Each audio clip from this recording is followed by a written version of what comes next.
you might think that the world is no longer as unified as was perhaps, let's say, 10 years ago. But through this BRICS platform, I think we're forging ahead with inclusivity. We are really happy about the announcements, and we congratulate all the new countries joining the BRICS. There could be more ideas and more resources for the group. We're actually experiencing an historic moment. Collaboration, mutuality, trust, respect for each other, any time of day, it is the direction to go. Why do you think more and more countries want to join BRICS? If there's fairness, if there's a win-win situation, it's a win-win benefits from BRICS. There's no big brother, big sister in BRICS. What are the big brothers?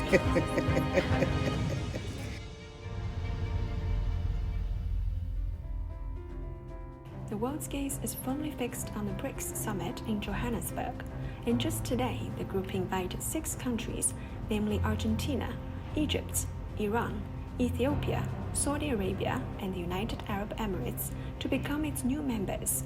So what sets BRICS apart, and how is it building a new world order? Join us as we lend an ear to the Global South perspectives of entrepreneurs, policymakers, and journalists. For Africa and for the world, BRICS is a huge population, huge technology. It is not a dominating power, it is not colonial power, it is a fair cooperative power, and that's what the world needs in the 21st century. The other organization in the world, for example, the G7, it's a gathering of the powers that invaded Africa and sucked its fortune for years. But Russia, China, Brazil, and was never a colonizing power, and they move in the international domain fairly. So that's what we need, a fair new world. I think what sets us apart from the old powers is the fact that we're very inclusive. And when you're inclusive, I think growth will actually be fast-tracked at a global level. I think what really inspired me, how they planted the seed 10 years back of the countries to work together and how far they have come. I'm so proud to be with BRICS. Nobody was sure, is it going to work? So, why do you think BRICS succeeded? Because why it's strong countries with strong leaders. And I mean people are committed. We have to hold to the values that have been established by the current BRICS. The ethos, most importantly, is going to be what differentiates BRICS from G7. the Western G7, yes, exactly.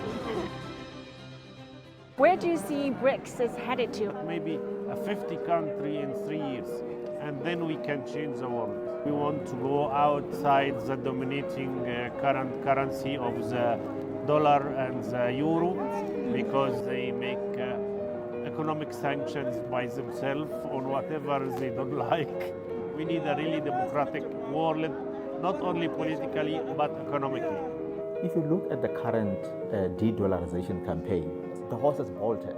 For a long time, the Americans unilaterally imposed sanctions on countries for merely disagreeing with them, for implementing different foreign policies. The BRICS countries are also tired of a neo-colonial agenda and a liberal democratic agenda which the US and its Western proxies are trying to impose. I think the summit will be a landmark with the more emerging economies, with more global South countries joining the club.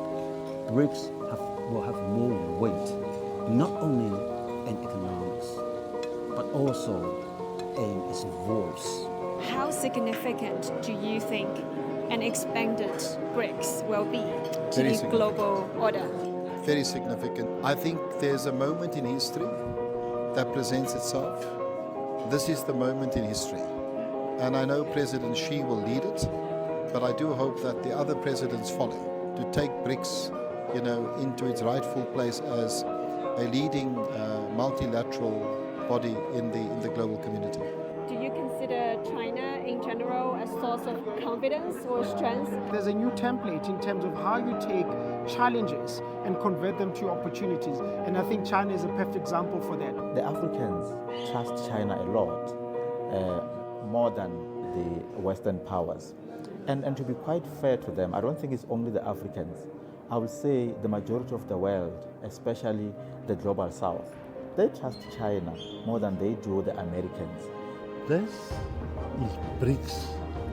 This is your Brazil, Russia, India, China, and South Africa, together with the others. And I thank whoever is involved with the organizing of the summit. I salute you.